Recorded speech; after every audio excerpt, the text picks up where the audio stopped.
Hi all, welcome to another video of Berg Performance, and today we have this beautiful looking Mercedes-AMG GT63 in the shop, which we have tuned with a Stage 3 solution. So, the hardware upgrades. We are going to divide them into two sections. One is the intake and two is the exhaust side of this vehicle. First of all, the intake part. We have upgraded the air intakes with black boost intakes. The second thing that we did is to upgrade the intercooler kit and the radiator pack of this car with a Wagner Tuning competition cooler kit. The third thing is, of course, the turbochargers. We have fitted TTE 1050 turbochargers on this vehicle. The fourth thing are these dump valves, which have been upgraded by the black boost ones as well. So that is for the intake part of this car. As for the exhaust, we have fitted catless downpipes on this vehicle of Super Sprint, so the catalytic converter has been deleted, and also, because this is an OPF model, the OPFs have been removed as well. As for the tuning, it's obvious that we have tuned all the three modules that are needed to get and extract all the performance that we need out of this vehicle in a reliable and in a well-calibrated manner. So we have tuned the ECU, the CPC module, and also the gearbox to have everything set up properly. So, as for the power, let me show you what we did, because we have spent quite a lot of time on calibrating the Mercedes-AMG on our new dyno. As you can see, we are currently tuning a BMW M140i with a Stage 3 upgrade. Follow us on the channel so you can see this one in the next video, of course.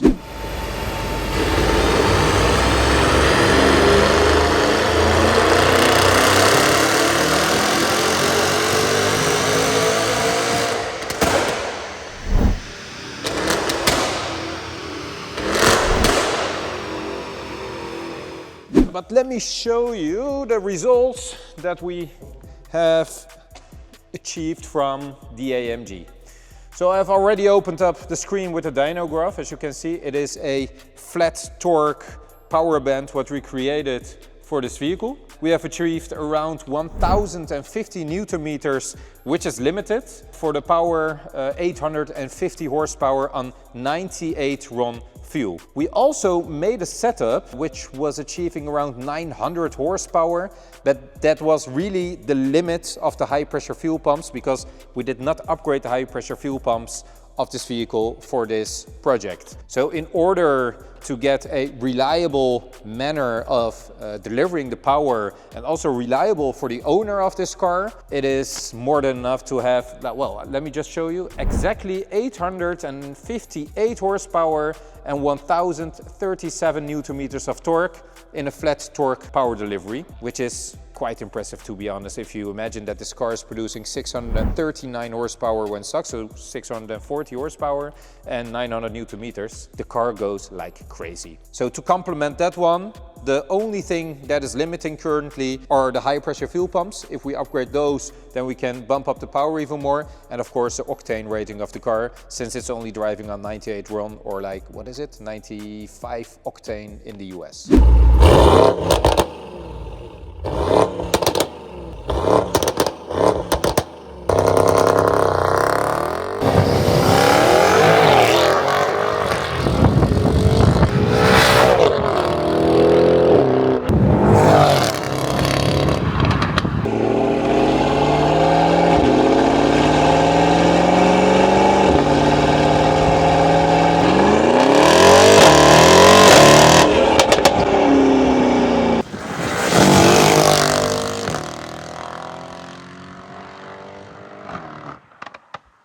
So, before it starts raining harder, let's do a launch.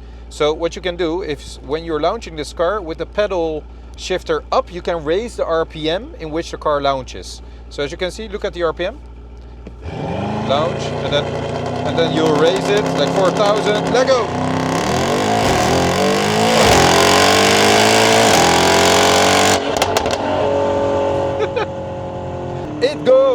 It goes very fast. It is a very fast car. It was an absolute pain in the ass to get this car tuned or dialed in properly.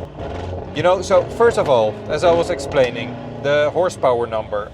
The maximum horsepower that we extracted from this engine was 900, or sorry, it was 899 horsepower and 899.27 horsepower.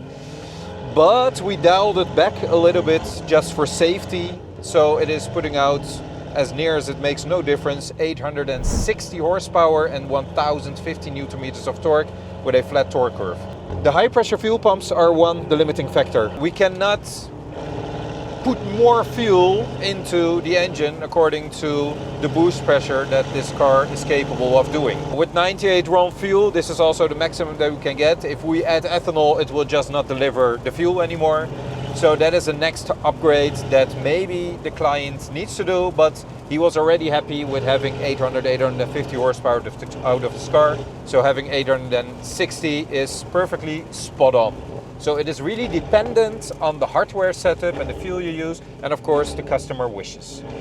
But what was a pain in the ass? So when calibrating this vehicle, it was really difficult to get boosts under control. Above a certain boost level, it was starting to fluctuate, and yeah, we discovered it was something mechanical. So there was a lot of back pressure generated by the headers of the engine. So not a mechanical problem with, for example, the turbocharger or the wastegate or whatever, but it was just limiting the fact that it was generating too much back pressure, and that leads into fluctuating boost pressures.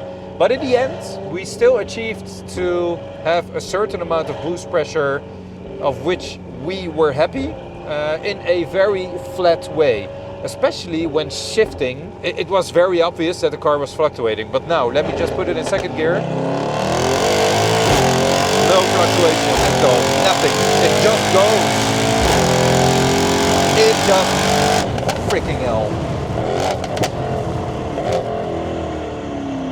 This car flies, and I think Oleg likes it as well in the back, but you know, the AMG platform, the M177 platform is very familiar to me. I've already explained before that I owned a E63 AMG back in the days, which I have tuned, but yeah, this is a stage 3. I didn't do a stage 3 on my own car, but we have done a couple of them already until today. But let me just park because we forgot the plates on the car, and otherwise I'll get fined by the police. A few moments later.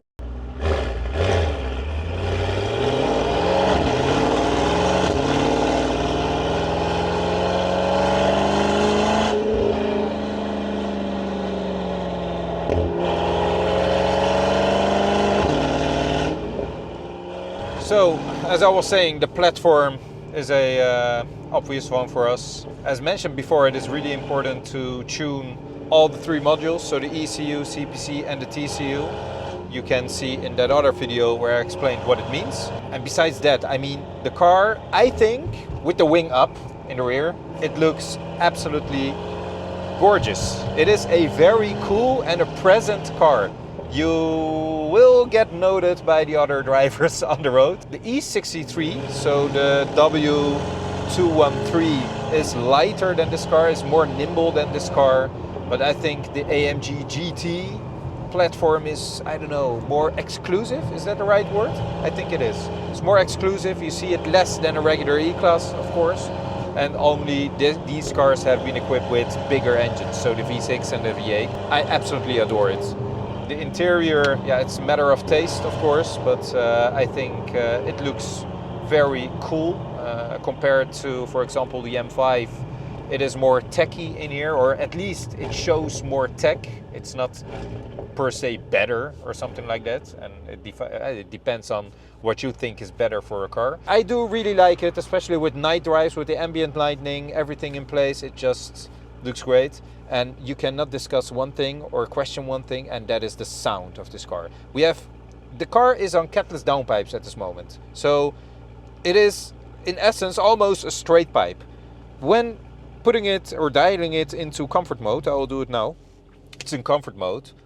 It is so silent. It is so relaxing to drive. And yes, you will hear a little bit of a V8 drone in the back. Not a drone, a V8 sound in the back.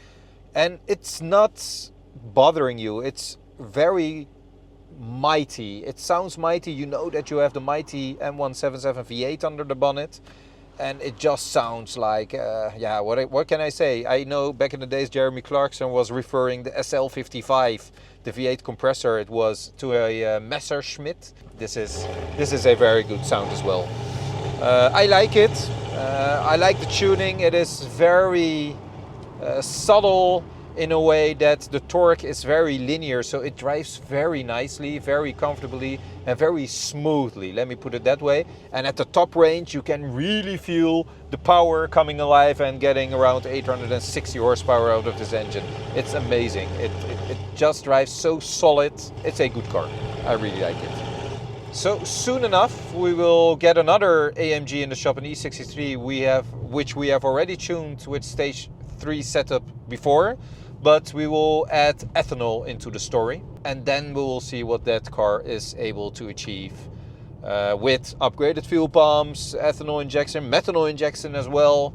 So let's see what that car will do. But for you to see that video, of course you need to subscribe to our channel, like this video as well. But more importantly, I would like to know from you guys which car you would prefer to have with a stage 3 setup, so we can maybe tune it or maybe attract a customer with that kind of car. And which car will deliver the most power in your opinion, or be the fastest on the road? I mean, power is one, but getting it on the road, and of course the weight and the aerodynamics of a car decide in the end what car is the fastest. So choose between an Audi RS6, the BMW M5, or like this platform, the AMG GT or the E63 AMG with the V8.